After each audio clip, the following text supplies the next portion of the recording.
ప్రస్తుతం మనం ఉస్మానియా యూనివర్సిటీ దగ్గరలో ఉన్నాము. ఉస్మానియా యూనివర్సిటీలో ఉన్నటువంటి నిరుద్యోగులు ప్రధానంగా వారు ఏమనుకుంటున్నారు, రేవంత్ రెడ్డి గారు ఏం చెప్పారనే విషయాల గురించి ఇక్కడ మాట్లాడుకుని వారి మాటలో తెలుసుకునే ప్రయత్నం చేద్దాము. నమస్తే బ్రదర్. నమస్తే బ్రదర్. ఈ రోజు రేవంత్ రెడ్డి గారు వచ్చారు కదా, సో ఉద్యోగాలకు సంబంధించినటువంటి విషయాలపైన రేవంత్ రెడ్డి గారు ఏం మాట్లాడారు? నా పేరు కరణ్, ఇండిపెండెంట్ స్టూడెంట్స్ యూనియన్.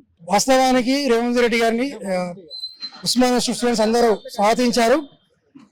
ముఖ్యంగా తెలంగాణలో ఎదుర్కొంటున్న నిరుద్యోగ సమస్య గురించి ఏదో మాట్లాడుతారని ఆశించాం, కానీ ఆ ఆశలు నిరాశలయ్యాయి. అందుకే కార్యక్రమం ముగిసిన తర్వాత విద్యార్థులు వారి యొక్క నిరసన శాంతియుతంగా తెలియజేశారు.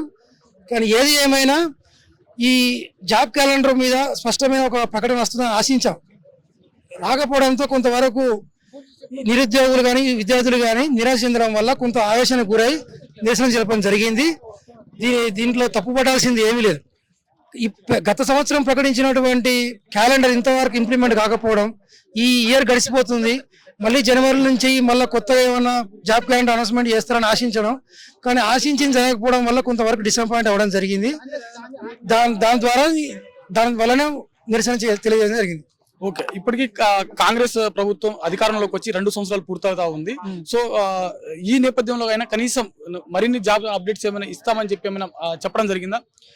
జాబ్స్ సంబంధించి ఎలాంటి ఒక స్పష్టమైన ప్రకటన ఏమి జరగలేదు. కాకపోతే యూనివర్సిటీ అసిస్టెంట్ ప్రొఫెసర్ రిక్రూట్మెంట్ కి సంబంధించింది ప్రకటించారు. అది కూడా మరి ఏ విధంగా చేస్తారు ఏంది అనేది ఒక క్లారిటీ లేదు. మీ యూనివర్సిటీస్కే స్వేచ్ఛ ఇస్తున్నాం, యూనివర్సిటీ చేసుకోమని అంటున్నారు. మరి తెలంగాణలో మిగిలిన యూనివర్సిటీ, కాకతీయ యూనివర్సిటీ కానీ, పాలమూరు యూనివర్సిటీ కానీ, ఇటు కరీంనగర్ శాతవాహన యూనివర్సిటీ కానీ, నల్గొండ మహాత్మా గాంధీ యూనివర్సిటీ కానీ, ఈ స్టేట్ యూనివర్సిటీస్ ఇంకా మిగిలిన యూనివర్సిటీలు కూడా ఎలాంటి ప్రణాళిక లేదు. వాస్తవానికి ప్రభుత్వం దగ్గర ఎలాంటి ప్లాన్ లేదు. ఈ క్వాలిటీ ఎడ్యుకేషన్ లేదు ఈ యూనివర్సిటీస్లో, కేవలం సర్టిఫికేట్లు ఇచ్చి బయటకు పంపుతున్నారు.